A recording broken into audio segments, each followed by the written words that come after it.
Hello students, welcome online platform.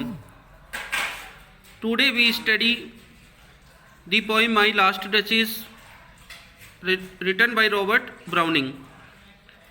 First of all, we read about the introduction of the poem. My Last Duchess was published in Dramatic Lyrics in the late November 1842. My Last Duchess जो ये कविता है 1842 में नवंबर अंत माह में dramatic lyrics में प्रकाशित हुई. In the collection of 1849 it was made one of the dramatic romance and lyrics. और 1849 के कलेक्शन में इसको ड्रामेटिक रोमांस एंड लिरिक्स में रखा गया. And in the rearrangement of the poem in 1863 और 1863 में इसको पुनः व्यवस्थित करके it was under the dramatic romances, इसको वापस ड्रामेटिक रोमांस में रखा. In the first publication it was entitled in Italy. इसका पहला जब प्रकाशन हुआ तो इसका शीर्षक इन इटली था. And it was in the 1849 edition. ये इसका 1849वां एडिशन है जब इसका वर्तमान में जो टाइटल माई लास्ट डचेस दिया गया. माई last duchess is a monologue. ये माई लास्ट डचेस जो है एक मोनोलॉग है spoken by an Italian Duke, जो कि इटालियन ड्यूक के द्वारा बोला गया है, जो एक विदुर है. To the confidential agent of a count, किससे? एक काउंट के दूत से. Whose daughter to be proposes, जिसकी पुत्री का वो शादी का प्रस्ताव लेकर आया है उसकी द्वितीय पत्नी बनाने के लिए. तो now we let's start the poem my last duchess. It is a monologue. ये मोनोलॉग है और इसमें जो ड्यूक ऑफ फेरेरा है जो काउंट के मैसेंजर को अपनी पत्नी जिसकी फ़ोटो दीवार पर टंगी हुई है उसकी तरफ इशारा करते हुए वह उससे कहता है that is my last duchess. यह मेरी अंतिम पत्नी की फ़ोटो है पेंटेड ऑन दी वॉल, जो दीवार पर टंगी हुई है. Looking as if she were alive, और वो ऐसे दिखाई दे रही है जैसे वो बिल्कुल क्या हो, जीवित हो. I call that piece a wonder, मैं इस जो कलाकृति है इसको अद्भुत कहकर पुकारता हूँ. फ्रा फेंडोल सेंट्स, और इसका फिरा फेंडोल जो कि एक काल्पनिक चित्रकार है उसके हाथों के द्वारा बनाई गई है. वर्क विजिली ए डे, जिसने दिन रात मेहनत करके एक दिन में इसको तैयार किया है और उसी के प्रयास से देयर सी स्टैंड्स, आज वो दीवार पर टंगी हुई है. Will please you sit and look at her, और वह उस दूत से आदेश देता है. यहाँ पर निवेदन नहीं आदेश है कि वह बैठे और उसकी फ़ोटो को निहारे. I said Fra Pandolf by design, मैं कहता हूँ कि इस को फिरा फेंडोल के द्वारा बनाया गया है. को never read stranger like you, और इस फोटो को देखकर इसकी जो लालिमा है, इसका जो चेहरा है, इसको अजनबी जो लोग हैं वो इसे देखकर आश्चर्यचकित हो जाते हैं. जिस तरीके से तुम भी इसको देखकर आश्चर्यचकित हो जाते हो कि depth passion of earnest glance, किसके चेहरे पर ये लालिमा किस कारण से आई है. But to myself they turn, लेकिन उनमें इस बात का साहस नहीं है, इसलिए वो मेरी तरफ मुड़ते हैं.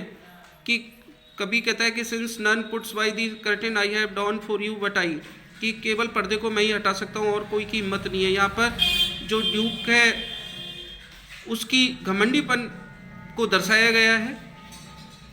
एंड सीम्ड, और ऐसा प्रतीत होता है as they would ask me, कि वह मुझसे पूछते हैं इफ दे डस्ट, यदि उनमें साहस होता है. क्या पूछते हैं कि how such a glance came there, कि ये जो उसके चेहरे पर जो लालिमा है वो किस कारण से आई है. Not to the first are you turn and ask thus, ये पहली बार नहीं है कि जब तुम मेरी तरफ मुड़ते हो और इस तरीके का प्रश्न पूछते हो. कि जो भी अजनबी आता है वो आश्चर्यचकित हो जाता है और वो इसी प्रकार का प्रश्न करता है. Sir it was not her husband's presence only, और वो कहते हैं कि हो सकता है कि उसका पति उस समय वहाँ पर उपस्थित ही होगा जिसके कारण उसके चेहरे पर लालिमा आ गई है. लेकिन वो कहता है कि नहीं, यह नहीं था कि जब उसकी फ़ोटो बनाई जा रही थी तब उसका पति वहाँ पर उपस्थित था. ऑब्जॉइन to the duchess cheek, perhaps Fra Pandolf chance to say, शायद फ्रा फेंडोल ने ये कहने का अवसर दिया है. हर मेंटल लैप्स और माई लेट बिस्ट टू मच, और उसने कहा होगा कि फ्रा फेंडोल ने कहा होगा कि जो तुम्हारी जो कलाई है वो लबादे से ढकी हुई है, तुमने इतना बड़ा कपड़ा पहन रखा है जिससे आपकी कलाई भी ढकी हुई है, इसके कारण आई होगी.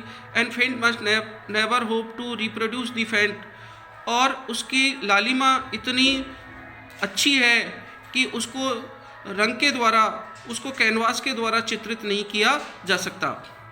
Half flush dies her throat का अर्थ वही है कि उसकी जो लालिमा है उसके गले में से दिख रही है, अर्थात उसको जो पेंट है उसके द्वारा प्रदर्शित नहीं किया जा सकता। Such stuff was courtesy she thought कि इस प्रकार की उसमें शिष्टता थी, वह सोचती थी। And cause enough for calling up that spot of जही, और यही शायद पर्याप्त कारण हो कि उसके चेहरे पर लालिमा हो। She had heart house L I से, कि उसके हृदय था, मैं ये कैसे कहूँ।